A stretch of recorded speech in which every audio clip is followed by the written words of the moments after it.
Welcome back to the Better Body, Better Life series. Today we have Plamen on the show today, someone who travels more than I can ever imagine.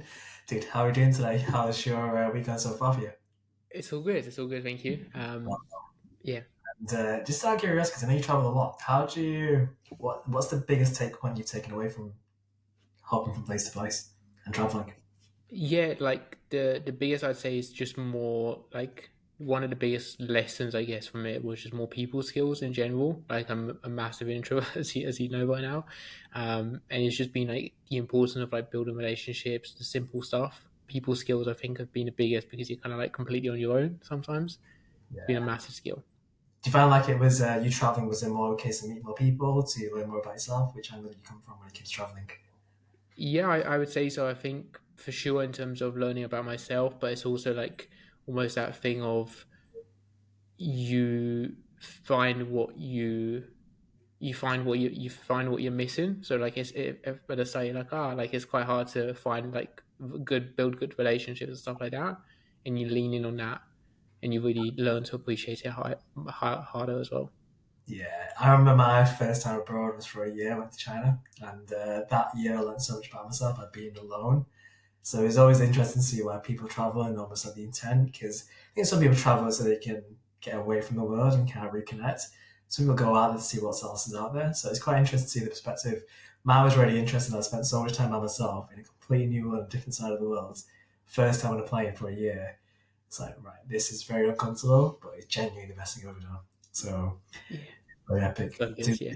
For you, I've seen, and I think this is something I'd love to dive into the podcast with because I've seen yourself change since the period of knowing you over the last 3 years. It sounds crazy. It seems like a lot more since like a decade. For you, looking back to 3 years ago when we first met, what's been the biggest change you've seen within yourself? I would probably say just more than anything, maybe just a bit more self belief. In the last 4 years, I'd probably say, and maybe I think I don't know how old I would have been, like 22, 21, 4 years ago. I think I was all good then, but I think like trying to be a business owner and stuff like that, like you're almost kind of always paranoid that things are going to collapse, and then the more kind of time you do it, and the more you kind of balance things out, you're like, oh, it's fine. You get a bit more self belief. So I think that's been kind of one of them, like more inner self belief in that. And I think one almost quote that I found to really resemble that and kind of learn that is just more having faith. So even if things don't go well, which at times they wouldn't, just having faith in your future self to like pick up the pieces and kind of keep pushing forward. I think that's Hmm. been kind of maybe what I'd say. It's beautiful. The definition of faith is like believing in what you can't see yet. Yeah, It's like kind of backing yourself to know there's faith within it. You can't see it, but you just know there's like an intrinsic feeling in the driver. It's pretty yeah. epic. Self, like, how did you build that self belief? Because I love the fact you said that. I would have said the same about you. Okay. How did you build? How did you build it? How did you build it? I think honestly, I think the only thing I could think of, and like, I wish there'd be like a cool answer to it, but I think it was just more showing up. Like 4 years of just showing up every day and just trying and just pushing forward and like failing and just continuing to show up and continuing to put one foot in front of the other. I think maybe that's the biggest. Like I think I've probably failed a lot. I've definitely pushed myself, maybe definitely too hard at times. I've definitely kind of like done things from different stuff I probably shouldn't have done, but like it's all been lessons, and I've just realised I can keep, I can fail forward, and I can just keep like moving forward. It's not that big of a deal, I guess. Throwing darts at the dart table, right, and being like, one of it's going to stick eventually, but you can keep Yeah, throwing. It's funny because like business and like I'd even say fitness is a game of whoever can stay in the game for the longest, and if you can stay in the game for the longest, is like success is guaranteed, speed isn't. So you see a lot of people throwing the towel early with their journey, with fitness, their development, their career, before it gets better. And you're almost at that tipping point before it gets better, but you quit before then. It's like yeah, one like picture I like to think of. It's like, have you seen that man that's like digging for gold, and he's like yeah, 1 inch away, and he stops, but then the other guy's like relentless and keep on pushing, and he's about to get it. yeah, That's always like I love that little image because that always makes me think it's like you only one you very close to the breakthrough, and if you stop now, you won't get there, and you're much closer than you think is like the best thing. I can always say and always remember as well. Anytime I remind myself of that, I'm like, this is the reason to keep going because it's something new and it's much closer than you think. So Yeah, it's Uh, massive. it's epic. For you, we worked together, I believe, around this time last year for a while. And what was like the difference and what was like the intent for you reaching out of curiosity? Because I like to kind of look into like what was the light bulb moment for people. Because for me, it was almost like a period where I realized I couldn't stand up for myself and I didn't want that to continue. So that I'd almost had to have other people stand up for me from like a place of confidence. Growing up, that was always the case. That was my reason to, reach out to the coach when I did. When I had my first coach at 18. Visa, what was your little light bulb moment when you realised you actually wanted to make some change?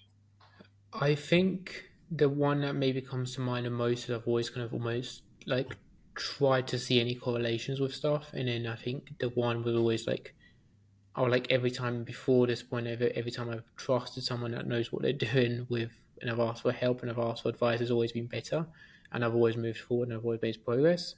And then I remember just speaking to her and I was like, okay, this is like it's a no brainer because I was like, okay, every time so far I've asked for help, I've always been better off. I need Hmm. help with this.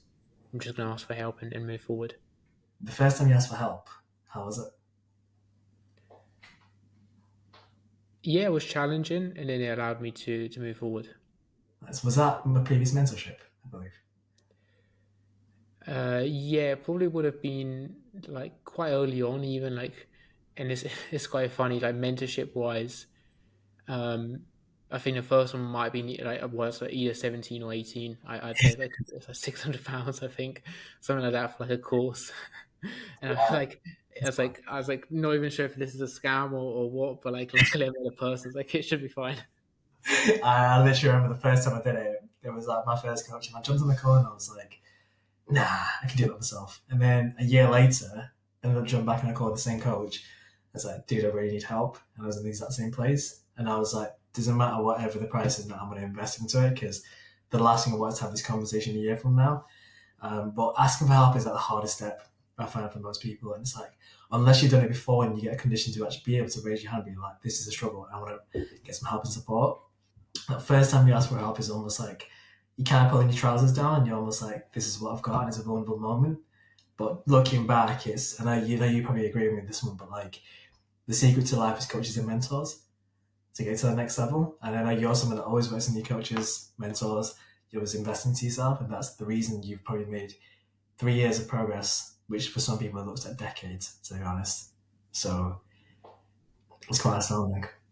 Cool. I think the only other thing I could add to that is like the one thing personally that almost sometimes scares me is like um, what scares me sometimes is just thinking like not learning and not moving forward. And I'm just like, I'm happy to just let my ego at the door and just ask questions and just come across a bit like I didn't used to be like that. I was quite shy and quite introverted, but I'm quite happy to ask questions, even if they're stupid, because then I would, probably wouldn't ask it again. As well. Really so surprised how many doors you unlock by just raising your hand. Yeah. It's Have you read the book The Luck Factor? No, I have not. I'll summarize it in one nutshell. It's definitely worth a read. It's luck doesn't exist. Lucky people put themselves in more situations to be more lucky. And it's like they almost create their luck by just doing more things, pushing themselves out there, not being afraid to take action. And I realized like my goal, like last year, was like to shake one or two hands every single week. That's completely new and meet new people. So now off the back of it is like you just don't know. You make a connection with someone, you ask for help, ask for some support. All of a sudden, your life changes, and in the end, you only get one decision away from changing your life entirely. So like that whole luck factor was like the luck doesn't exist. You create it by putting yourself into more situations so you can be more lucky. That really stuck with me back then. And I know probably looking back, you probably agree with me on that one too. It's quite like you just throw loads of things, then you get lucky somehow. Yeah, Yeah. yeah, absolutely. And I think that's also the one that comes to mind for me is like there's also the other side of it. It's like there's also the luck of almost being unlucky at times and almost making your own bad luck. Like, for example, drinking all the time or partying or whatever it might be. You do one of that, and you're like, "Oh, I'll just keep doing that thing," and then of course you're gonna be less lucky, or you're gonna feel worse. You're gonna like have less energy. You're gonna do less because you create your own bad luck. Like I'm gonna sleep in, etc. Whatever it might be, it all kind 100%. of compounds. Yeah, it's like parking on a double line in the UK where you should get a parking ticket and then complain you got a parking ticket when you get it. It's like you set yourself up for it kind of Yeah. stuff. So, for yourself, how do you set goals? One of the biggest things I think has been very helpful for me is keeping it extremely simple. Like nowadays, like I get quite you see, I can get quite distracted with stuff and just do stuff just for the sake of it if I don't have direction. So one of the biggest things is like every week I'd just be like, what's the two or three things I just need to do? And I actually set a wallpaper behind it with like a little thing. And it's like, these are the two things I need to do. And every time I just feel like, every time I'm like, what am I supposed to be doing today? What am I supposed to be doing now? I just look at the wallpaper. I'm like, I've got two tasks there that I need to do this week. That was the one, and then I find like I think it was a Jordan Peterson video somewhere. Um, I find sometimes you can't go too big with the goals because then they get quite blurry and it's quite hard to actually do it like 5 6 years down the line. But 12 months, I think for me seems to work quite well, and just journal somewhere in a coffee shop. Not like that. Yeah, like it's kind of like breaking it down to less goals, but like goals actually mean something rather than setting a goal for the sake of setting a goal. Yeah, It's that's interesting. I think that's kind of something because I'm always just trying to set new goals every Saturday. Like my Saturday routine is between 9 and 10. I'll be in airplane mode and it'll be like pen to paper, like a weekly like check in with yourself. And it's more like where is your energy going? Is it going towards the right things? Are you still achieving the goals you set, or you set different goals that don't matter anymore? It's yeah, quite with that. But I think every time like I remember I was going for a walk recently and I was like, I feel stale because I'm just not sure the goal is. I've got like 20 goals and I'm like, that's too many. So it's definitely a focus point on kind of bringing less goals into the table, but like really meaningful goals at the back of it. For your, just to kind of wrap up the podcast for you, what would be your best advice to your previous self 3 years ago or even a year ago?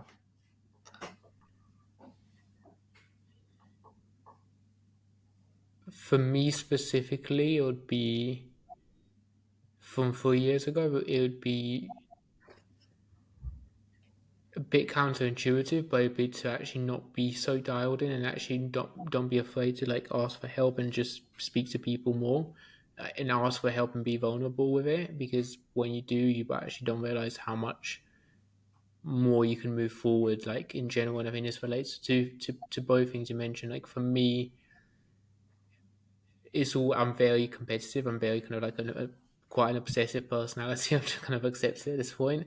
And like 4 years ago, I was just like lasered in. I was like, I'm gonna wake up. I was just working like 24/7, Um, and like it's all good to do, and I think there's time to do it, but you move forward a lot quicker by just speaking to more people, like building meaningful relationships and almost shaking more hands, I guess, as well as a byproduct, and just asking for help and being vulnerable. Like I'd ask like stupid questions all the time now, but it's like I ask it once, and people are like, "Oh, like I can ask you stupid questions as well," and it moves forward a lot quicker.